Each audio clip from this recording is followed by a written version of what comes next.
একবার ভাবুন তো, আক্রমণ ভাগে বামে ফারহান আলী, মাঝখানে ট্রেভর ইসলাম, ডানে অ্যাডাম আব্বাস, পেছনে সমিত সোম এবং তারও পেছনে হামজা চৌধুরী।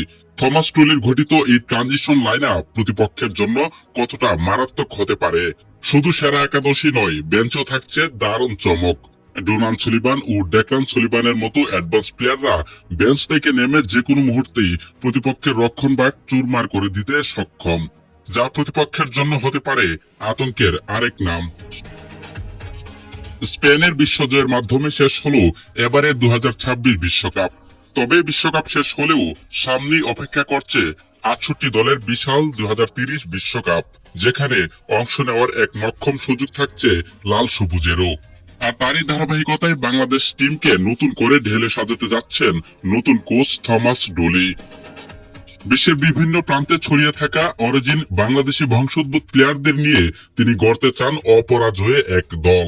আর সেই লক্ষ্যে একে একে দলে ভিড়াচ্ছেন ইংলিশ লিগে খেলা ফারহান আলী ওয়াহিদ, অ্যাডাম আব্বাস ও ট্রেভর ইসলামের মতো অত্যন্ত অভিজ্ঞ প্লেয়ারদের।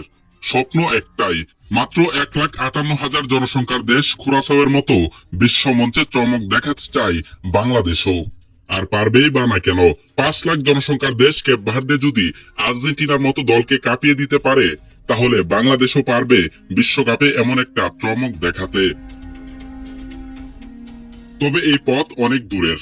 তার আগে বাংলাদেশকে কঠিন পরীক্ষা দিতে হবে এশিয়ার অন্যতম শক্তিশালী দেশগুলোর বিপক্ষে।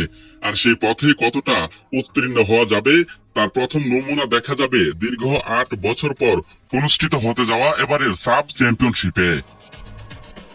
বাংলাদেশে অনুষ্ঠিত হতে যাওয়া এই সাব চ্যাম্পিয়নশিপে অংশ নেবে দক্ষিণ এশিয়ার মোট 7টি দেশ, যার মধ্যে রয়েছে বর্তমান চ্যাম্পিয়ন ভারত সহ পাকিস্তান, বাংলাদেশ, নেপাল, ভুটান, মালদ্বীপ ও শ্রীলঙ্কা।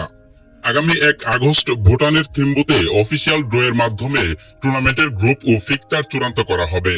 এরপর আগামী 4 থেকে 17 নভেম্বর 2026 পর্যন্ত বঙ্গবন্ধু জাতীয় স্টেডিয়ামে অনুষ্ঠিত হবে 15তম এই টুর্নামেন্ট। থমাস টুলির অধীনে হামজা সমিতদের নিয়ে গড়া এই দলটা প্রতিপক্ষের জন্য কতটা শক্তিশালী চ্যালেঞ্জ জানাবে, এই উত্তরটা আপাতত সময়ের হাতে তোলা থাক।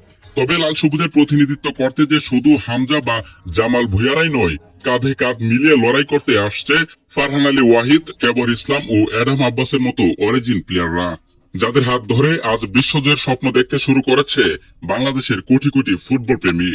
আর এই সাফে যদি বাংলাদেশ নিজেদের মহাদেশীয় শ্রেষ্ঠত্ব রক্ষা করতে পারে, তবে নির্দ্বিধায় বলা যায় 2030 বিশ্বকাপে লাল সবুজের অংশগ্রহণ বিশ্ব ফুটবলের জন্য হবে আরো একটি ঐতিহাসিক চমক।